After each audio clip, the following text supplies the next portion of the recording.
cloroplastos son orgánulos celulares eucarióticos propios de plantas y algas. Los plastos de las plantas se presentan como orgánulos relativamente grandes de forma elipsoidal y generalmente numéricos. Se encuentran limitados del resto del citoplasma por dos membranas estructuralmente distintas. A menudo están conectados por segmentos de carácter liposoluble. Al igual que las mitocondrias, poseen ADN circular y desnudo. En protistas son a menudo estructuras singulares que le exhiben más o menos extensamente en el citoplasma. Origen. Se cree que el origen evolutivo de los plastos se encuentra asociado con una endosimbiosis entre una cianobacteria próxima a un género actuales como Nostow, con una protista heterótrofa, flagelo del que se derivan las algas verdes y las algas rojas. Distinguimos dos tipos de plastos por un origen. Plastos primarios. Deriva directamente de la simbiosis de una cianobacteria dentro de un flagelo unicelular. De este último derivan los grupos que portan plastos primarios, las algas rojas, las algas verdes y las plantas terrestres, que evolucionan a partir de las algas verdes de agua dulce. Plastos secundarios. Se trata que las algas eucariotas unicelulares han sido asimiladas en un proceso de endosimbiosis secundario por otra eucariota.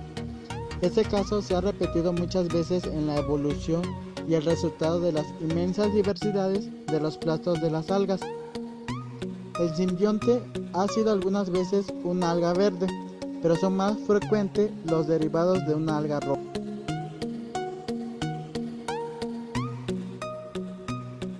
Tipos de plastos. Proplastidio. Son plastos estructuralmente muy sencillos y pequeños. Tienen un tamaño de 0.5 y 1 pm. Poseen todas las características comunes de los plastos. Además tienen características propias. Tienen un escaso desarrollo vesicular. Presentan un pequeño faco en los estromas. A veces están en continuidad con la membrana interna. Tienen pocos ribosomas. Presentan gránulos de almidón que son muy pequeños. Tienen o pueden ser de forma variada, pero lo normal es que sean esféricos.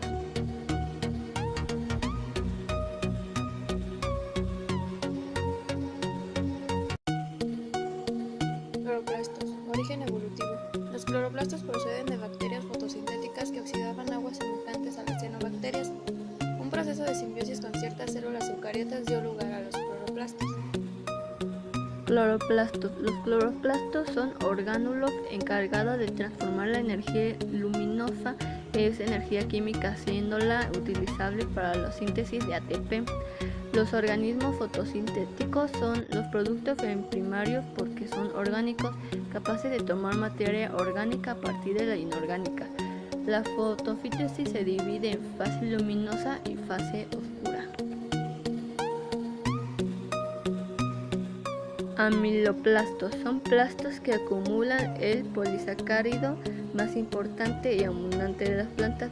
El almidón está constituido por dos fracciones, la amilosa y la amilopectina. La amilosa está constituida por glucosa A1,4 y la amilopectina por glucosa A1,4 con ramificaciones en A1,6. La proporción de amilosa y la amilopectina depende de la especie. Etioplastos. Cuando un proplastidio se desarrolla en la oscuridad, da lugar a un etioplasto. Si los proplastidios se desarrollan en la luz, da lugar a los cloroplastos. El proceso de forma de etioplasto dura unos 15 días, en el que se produce un aumento progresivo del tamaño del plasto. Los etioplastos miden entre 3 y 5 pm. En el interior de los plastos se forman un cuerpo prolamelar.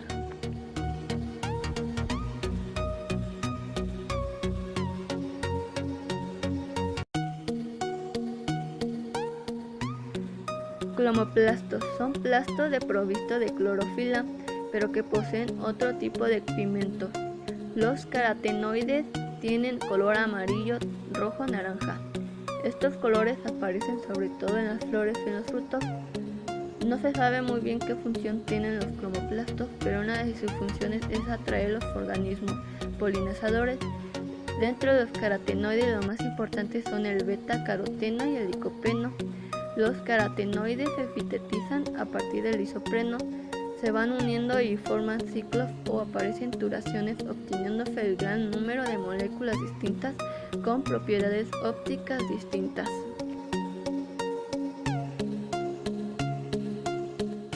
Fotosíntesis es un proceso fisiológico característico y distintivo de las plantas, pero también de las bacterias.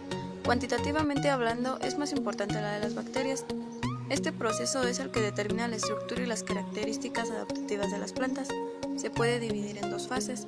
La primera es fase fotoquímica o luminosa. Comprende desde la absorción de la luz hasta su transformación en formas de energía metabólica, ATP y NADPH. La segunda es la fase oscura. En ella las formas de energía metabólicas obtenidas en la fase fotoquímica se utilizan en procesos anabólicos. La fotosíntesis de las plantas es oxigénica, pero hay otras que son anoxigénicas, que las llevan a cabo las bacterias. El lugar físico donde se produce la fase luminosa es en la membrana de los tilacoides, donde se encuentran los pigmentos, los cuales son esenciales para la absorción de la energía luminosa.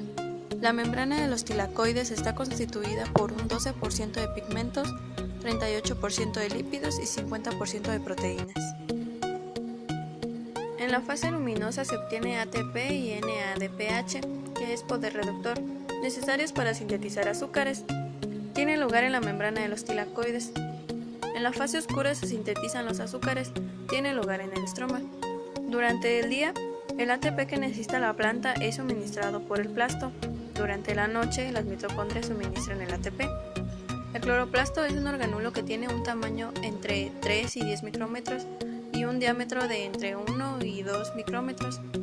Está envuelto por una doble membrana que deja en el centro el estroma y en el cloroplasto deja un pigmento de color verde que es la clorofila.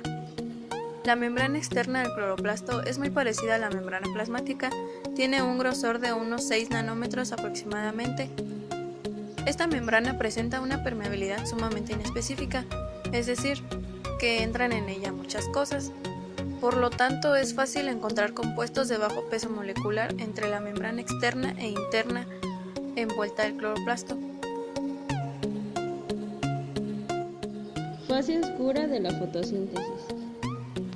Metabolismo del carbono en los cloroplastos de las plantas.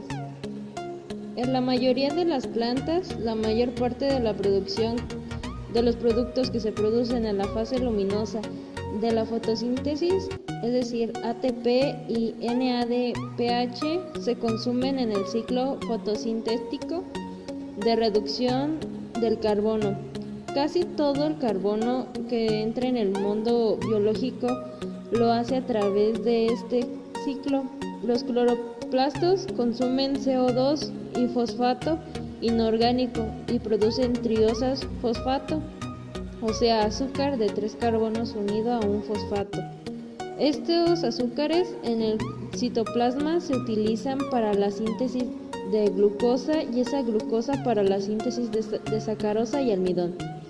Este ciclo fue estudiado por Melvin Calvin y por eso se conoce como ciclo de Calvin. Calvin suministró CO2 marcando radiactivamente y observó que la primera molécula de 3 carbonos, concretamente el ácido 3-fosfoglicérico o 3-fosfoglicerato,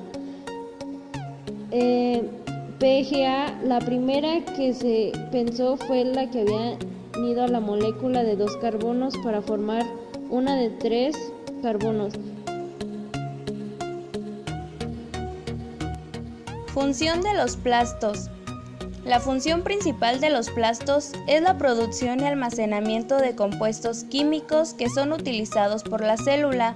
Es sumamente importante en el proceso como la fotosíntesis, la síntesis de lípidos y aminoácidos y son los encargados de dar coloración a las flores y frutas. Se pueden dividir en plastos primarios y plastos secundarios. Los primeros incluyen a las algas rojas, verdes y por supuesto a las plantas.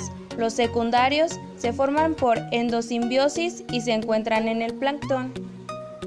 Los plastos son organelos característicos de los seres protistas autótrofos y vegetales. Esto es, que son aquellos que producen fotosíntesis. Se pueden presentar en diversos tamaños, formas y colores. Los colores son gracias a sus pigmentos que se encuentran en el interior. Los plastos más importantes por sus características son los cloroplastos. Estos son exclusivos de las células vegetales.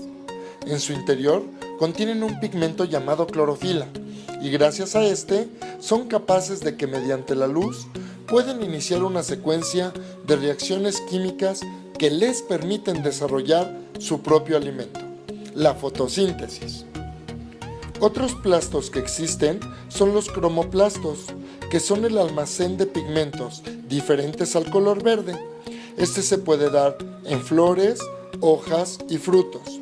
Y los leucoplastos, que también le permiten al vegetal almacenar almidón, como en este caso en las raíces.